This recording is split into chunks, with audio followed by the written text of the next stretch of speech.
us. I want to bring in our guests as well. We have senior journalist HemantAtri, who is now joining us on the broadcast. Hemant, you're somebody who's been tracking the developments of this story since day one very, very closely. Today, the dossier that we've accessed here at CNN News 18 actually answers some of those questions that yes, MDMA was the drug that was actually scored by Sonali and the people that she was with, which eventually led to her death. But the larger question is, and I want to begin the conversation from there, the role of Curly's and the bar owner. They knew that drugs were being brought from outside, drugs were being consumed in their premises, but nobody wanted to say anything.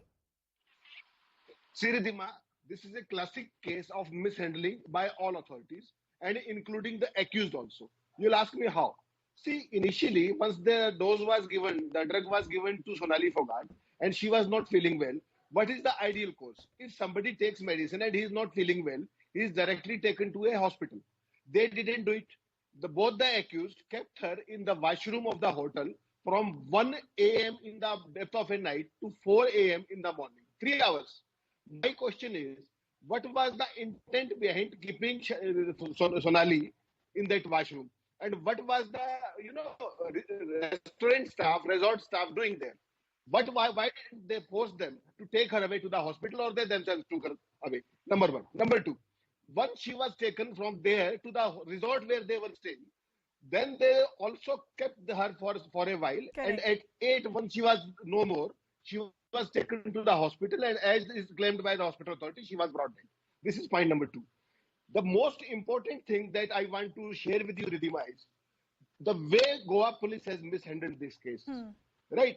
12 hours since the body was taken to the hospital, or for that matter, she was shifted to the mortuary or wherever, the accused Sudhir Sangwan was carrying her telephone. Correct. He erased all those data, number 1. Number 2, the most important things. What Goa police is trying to frame is that it is a drug overdose. My questions are entirely different, Ridhima, and they are basic questions. Why Mr. Sudhir Sangwan called some of his associates at a farmhouse in Hisar from Goa to replace all those DVRs, all those laptops, all those property papers? What is the intent, right? Correct. The family reached there. Those are the allegations that are being made by the family. Once the family, of course, has been asking for a CBI probe, but this removal of the CCTV footage from the Hisar farmhouse is raising a lot of questions that what was actually seen as far as that footage is concerned. Hemant, I'll come back to you. We also have Dr. M Shetty, Professor and Head of Forensic Medicine, KS Hegde Medical Academy, but we seem to have lost that connection with him. I quickly want to go back to my colleague Anshul. Now, Anshul, I want to understand as far as the role of Sudhir is concerned. While he's confessed that yes, there was consumption as far as drugs is concerned, the larger question here is, and do we have any clarity about this, whether this was forced consumption as far as Sonali is concerned, or was it done with her own choice? Because that will have a lot of clarity whether murder can come as far as the developments are concerned or not.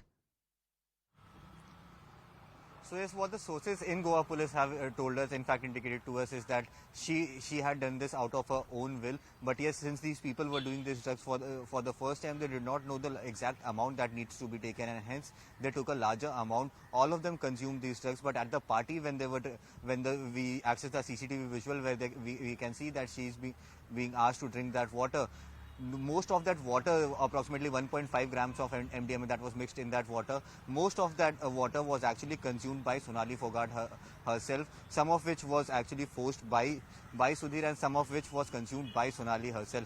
So yes, that is the reason why she got this, she got so high, and the visuals that we accessed, that we could see that she could not even walk to the ladies' washroom. And at approximately 4:30 a.m., finally she asked Sudhir to take her to the ladies' washroom, where reaching approximately 10 meters or 15 meters, she fell 2 to 3 times, and that is when she got those injuries that came out in the postmortem reports, that, where there were marks on her body.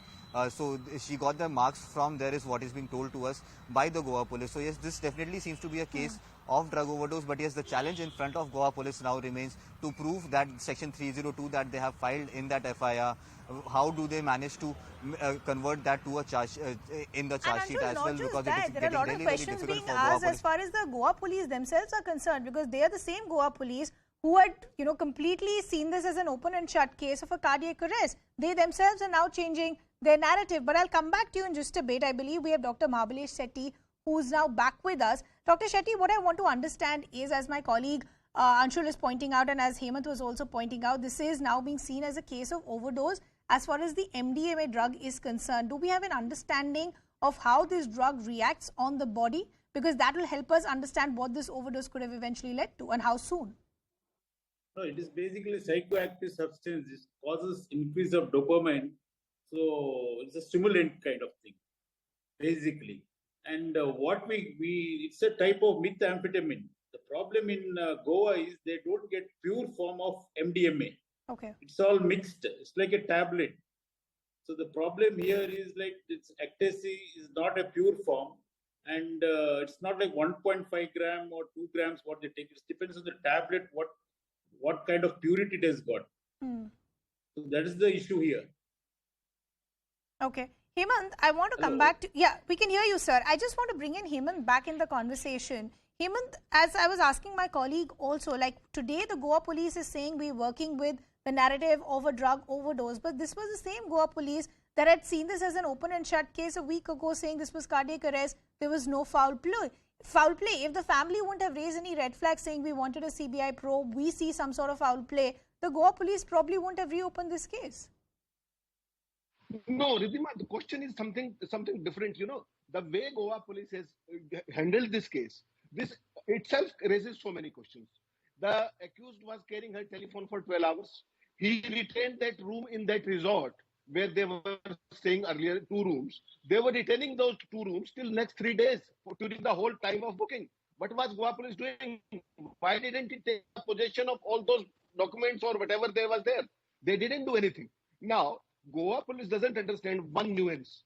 She was a leader who contested unsuccessfully in Adampur in 2019 on BJP ticket, right? Ridhima, you are aware of that.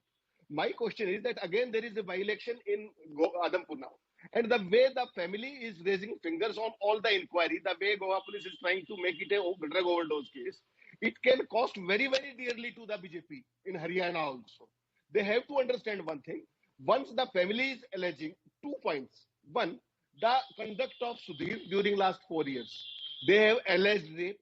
They have alleged many things. They have taken, they have made n number of allegations on him, property, this and that, whatever. How can Goa police correlate the whole issues which are pertaining to Haryana for last 4 years? I fail to understand why Goa police is not readily handing this case to the CBI. Where is the problem? They have already messed up for 3 long days till the postmortem was done, and all those crucial proofs were, erased from the telephone, from the location, from everywhere, except for that narcotic which was, recovered from that washroom. Now, Goa police has to understand one thing. This case is certainly bound to go to CBI due to political reasons in Haryana, where the by-election is going to be there. And let me remind you, Ridhima, last election, she might have lost, Sonali. She has a big fan following. She had 34,000 votes in Adampur. They should not forget it. And there is a by-election coming in, say, about November or December. What is Goa police doing? They have to understand the nuance of the whole thing. Absolutely. Before I go back,